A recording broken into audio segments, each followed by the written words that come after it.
Good evening. Welcome back to Imaginary Gallery. Tonight's topic is gay online dating tips and warnings. Main reason for this video is that during the times that I was involved in such interactions with such creatures, I wished I had some kind of resource to refer to steer me in the right direction, and no such thing existed. But now, thanks to the beauty of YouTube, it's here. So let's take advantage of it. Reason for this is empathy, because I know what it feels like to go through this crap.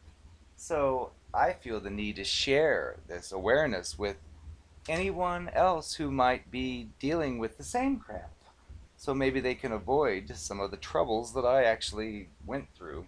And I wished back in those days there was some resource, but there wasn't. And I say online dating, but this also applies to any kind of dating, because chances are, let's say you meet somebody through a friend, well, chances are they're probably online somewhere anyway. So it doesn't matter if they're online or not. So let's clear that or dispel that issue. But the main thing first is a warning. There's a certain kind, I don't know if it's a certain breed or what it is, of predator that's out there. And this is geared especially towards those of you who have made something somewhat of yourself. Like if you own property, like you have an apartment or a house or in a car, and you have a job and so on. A lot of times on these online sites or elsewhere, you'll find these people that are so cute. They have the perfect lips, the perfect body you've always wanted. But when you look closer, you find they're living with 3 other roommates. They don't have a car. They don't have any furniture. They don't own anything. That's very common. Those are the ones to not let's be judgmental of them, but just be hypervigilant when dealing with them. Because a lot of times, I've learned in my experience, those types don't have what they need, like for basic living. So they're desperate to find someone who does. And if they see you have it, they're very likely to instantly fall in love with you, love bomb you right at the start or after a date or two. And you need to be wary of this. But again, I recommend, if you suspect such a thing, do not voice this opinion. Which I know normally we say express your feelings, but when you're possibly dealing with one of these creatures, do not say, "Are you sure you don't really like me because I have a house?" Because that won't work, and I'll tell you why. Because if you are dealing with one of these character disordered persons, it's much the same as if you're dealing with a magician who's about to saw a lady in half. Well, if you go to that magician before he does it, and you say, "I think I know what you're really doing. You've got the lady squeezed up in this half and a fake leg on that half. Isn't that what you're doing?" Well, do you think he's going to say yes? No! He's going to tell you you're wrong. Well, same thing goes with these types. So that's why I recommend, from again my years of experience, don't address your thoughts about this. Don't say that you think that they're just wanting to hang around you because you have a house or whatever. Because all they'll do is use it against you later or then to tell you, "You're paranoid. Wow, you need to learn to trust people." Well, whatever. Fake. So, the tips I have, or one of the tips is, let's say you did chat with somebody or meet with someone in a public place, and you have a house or apartment, and they have 6 roommates. So you decide to invite them over. Well, here's a good rule to follow. It's very recommended, and it may sound paranoid, but actually it's very wise.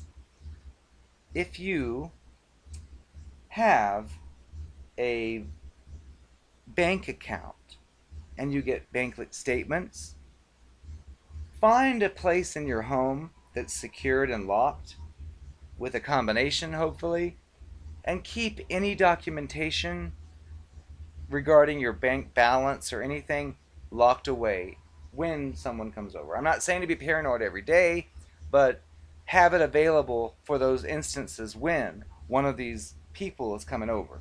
Because it doesn't matter how nice they appear. Just believe me. You lock up your bank statements. Also, if you have a computer, you set a password on it. And it could be simply that whenever someone's coming over, you set a password and otherwise don't. But either way, it's very important. And I'll tell you why in a second. And your phone. Give your phone its own passcode. And don't let anyone see you entering it, even the new prospect.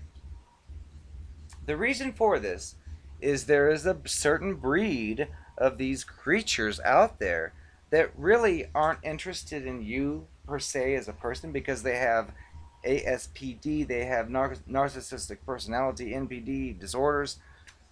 They are simply looking for a meal ticket. They're looking for someone who has the things that they don't.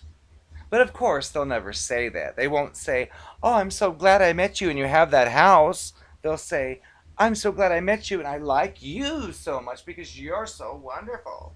And again, in other videos, we talk about the different parts that they focus on, so that's a different story. But the point, again, I'll reiterate, if you suspect that they're only interested in you because of your house, because of your car, because of this or that, don't say that to them because, again, the magician, they're not going to admit it, which means it's just wasting time. It's spinning wheels. So, you need to lock all these things up because what goes on with these types of creatures is they'll come to your house, they'll be very quiet, they won't speak a lot, they'll be expecting you to speak a lot, and their little mental brain computer is like taking everything you say into a file and like putting it together and memorizing it and classifying it under weaknesses, strengths, insecurities, so on. And they're like a machine. They're like an alien from another planet who's trying to pretend to be human. So they're going to do all this. But again, they're very quiet at first. They're giving you the floor, and they're soaking in every piece of detail, whether they want to use it for the love bomb stage or the discard stage or both. That's what they're up to, so be careful. But stories, the reason I know this is because I've had situations with me and with others where these types of people who are so charming and nice come into your life, they come into your house, and you may say, "Excuse me, I need to use the restroom." And you go to the restroom. Well, if they're doing their job right, they've seemed just shy, quiet, and nice. The chances are, the moment you're gone, they are going through your drawers. They are going through the mail that you left on the table. They're looking at anything and everything to assess you because they're looking constantly for the next source of supply.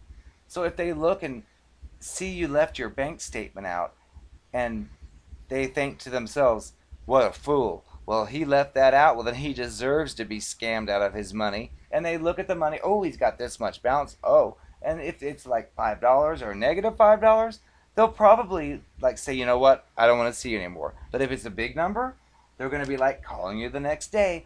"I had a great time last night. I want to see you again." And that's the way this crap works.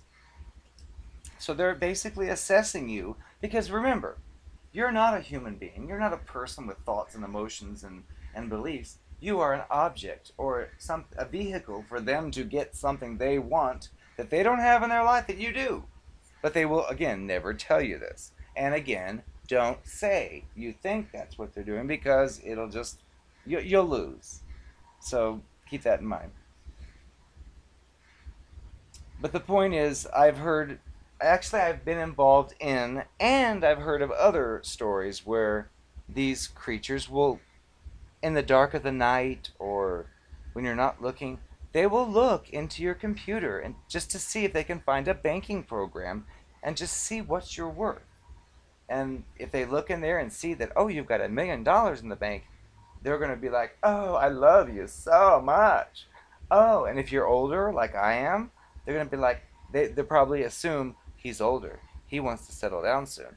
Oh, I can be the one to take that place. And they'll be like, oh, you look so young. Oh, and thinking that you'll think, really? Oh, okay, here's my ring, take it.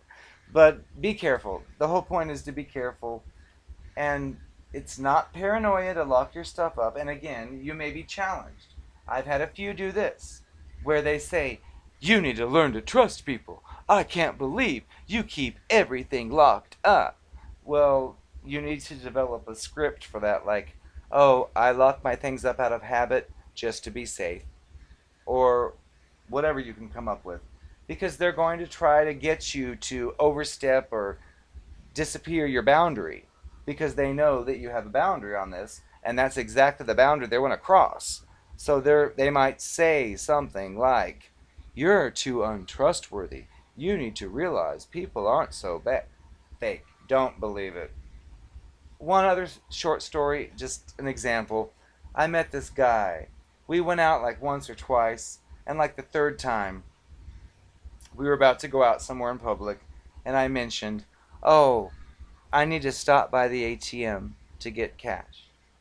Well, I drove to the place where the ATM was, and when I parked or stopped, this guy put his hand out like this. I'm like, what's that? I'll do it. I'll get the money. He was basically testing me. Watch out for that. He was testing me because he thought I would give him my debit card and say, okay, the PIN number is 666. Which is actually what he was. But it's like, I'll get my own cash, and I got it. But he was like testing the boundaries because people like him, what they would end up doing is memorizing that 666 and then pretending to be all nice and friendly, and then when you're not looking, knock you out, or when you're asleep, they drugged you. They'll take your debit card, go down to the ATM, take out the money, disappear from town, and then when you hunt them down and find them and beat them up, they'll tell everyone how abusive you are. Beware, and good luck.